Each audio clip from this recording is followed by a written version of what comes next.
Well, Shabbat Shalom, y'all. Or since I'm from Pennsylvania, it's Yunzal. You didn't get that, right? Well, I'm telling you what, it's good to be back in the Lord's house this morning. And I've been away too long. And it's just good to be back and see all your smiley faces looking back at me and just being up here to, stand in front of this bema. And it's just wonderful. I've really missed it. And thank you. And I appreciate everybody's prayers because, I know when you're praying for me because I can feel it. I can really feel it. Been through a lot here lately, but, those prayers that you've been offering up has been really carrying me through. So I really, really appreciate that. And don't let up. Just keep on going. I still have a few issues to deal with, but, I'm feeling better. It's been determined that I have, we went over that I had like RA or autoimmune disease. I was taking a cancer pill for a while. That didn't work out.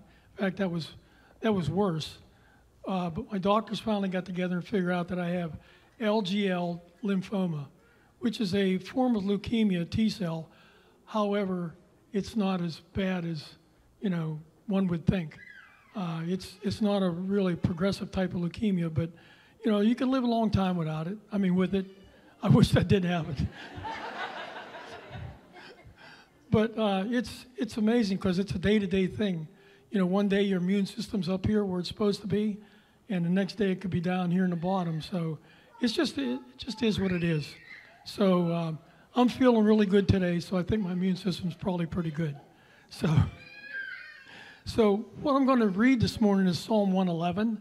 And if you have your Bibles, I'd like for you to get them out because I'm going to kind of go through Psalm 111 and kind of explain some of the things because I think it has a lot to do with all of us, all right? As you get older, you start feeling aches and pains and you come down with different things. That's just the aging process of the body. God didn't make these bodies perfect, but one day we're going to have a perfect body when we get to heaven. And I'm looking forward to that, not a shorter life, but, the Lord, as far as I'm concerned, the Lord can come back anytime. I'm ready. And I know most of you are ready too. But I will say to those of you that are out there that are younger and you don't have any health issues, enjoy it. Enjoy it. Because one day, that's just the way it is. The body ages. And one day, you're going to start feeling some pains and you get certain illnesses. Well, that's okay. With today's medicine, we can deal with almost most issues. So I know there's a lot of you out there that have had miracle healings, and there's some that's going to still have miracle healings. So we just need to pray for that and pray that the Lord, really sees fit to do that because whatever you ask, He'll do. But sometimes we have to be patient about it because I'm not always a patient person, and I know some of you aren't either. And sometimes we pray to the Lord, please heal me, and, we don't see anything happening. Well, that's because He has a plan for our life. He knows what's best for us.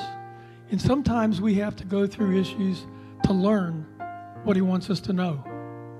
Okay, and because of that, it makes us a stronger person. So if you're dealing with a health issue today or something that's bothering you, anxiety, whatever it is, just pray that God will answer your prayer and should give you direction on where you should go. Because it's not His will that we suffer, but, it's going to happen because, like I said, these bodies, they get old and they age and things happen. So having said that, let's get into Psalm 111, all right? Now, Psalm 11 is a short but powerful psalm of praise and thanksgiving, and the focus is on remembering God's mighty works and His covenant faithfulness. So let's break it down for you in plain terms. But before I do that, I almost forgot. To you that are watching us on live stream, we welcome you into this service today. We're just thankful that you're able to be here with us. And we hope that whatever we do here, the word that you hear this morning, that it will touch your heart and, that you'll go away from here, knowing a better, closer relationship with the Lord. Okay, back to Psalm 111. What's the structure and meaning of Psalm 111? if you have your Bibles and you're following along, verse 1 and 3, praise for God's works. The psalmist begins with a praise the Lord. In Hebrew, hallelujah. He promises to give, that's right, he promises to give thanks with his heart, especially in the company of God's people. God's works, creation, miracles, deliverance, are described as great, glorious, and majestic, worthy of study and remembrance. When we get to verses 4 and 6, God's covenant, full faithfulness, God's deeds are not random. They show his compassion and mercy. He provides food for those who fear him, like recalling manna in the wilderness, and his ongoing provision. He remembers his covenant forever, meaning his promises are unbreakable. He showed his people his power by giving them the land of other nations, referring to Israel entering Canaan. Verse 7 and 9, God's word and redemption. God's works are truth and justice. Everything he does is trustworthy. His covenant commands, laws are reliable and enduring. He sent redemption for his people, pointing to the Exodus. But Christians also see a foreshadowing of Christ.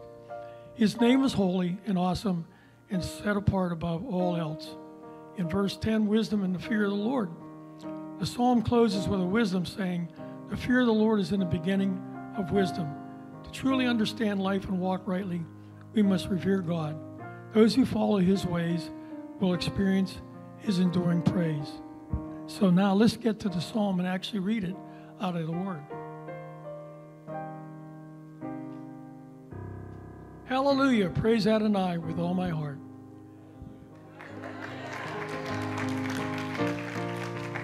In the company and congregation of the outright, great are the works of Adonai, searched out by all who delight in them. Glorious and majestic is his work, and his righteousness endures forever. He made his wonders memorable. Adonai is gracious and full of compassion. He gives food to those who fear him. He remembers his covenant forever. He shows his people his powerful deeds, giving them heritage of the nations. The works of his hands are truth and justice. All his precepts are trustworthy. They are upheld forever and ever, made in truth and uprightness. He has sent redemption to his people. He has ordained his covenant forever. Holy and awesome is his name. The fear of Adonai is the beginning of wisdom. And remember what we said in the outline. All who follow his precepts have good understanding. His praise endures forever.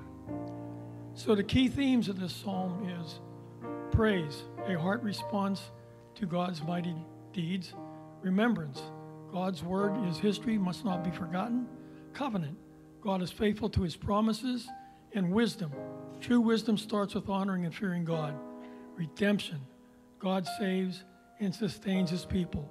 In short, Psalm 111 reminds us to study, remember, praise God's mighty works, because his covenant never fails, his word is trustworthy, and his wisdom begins with fearing him.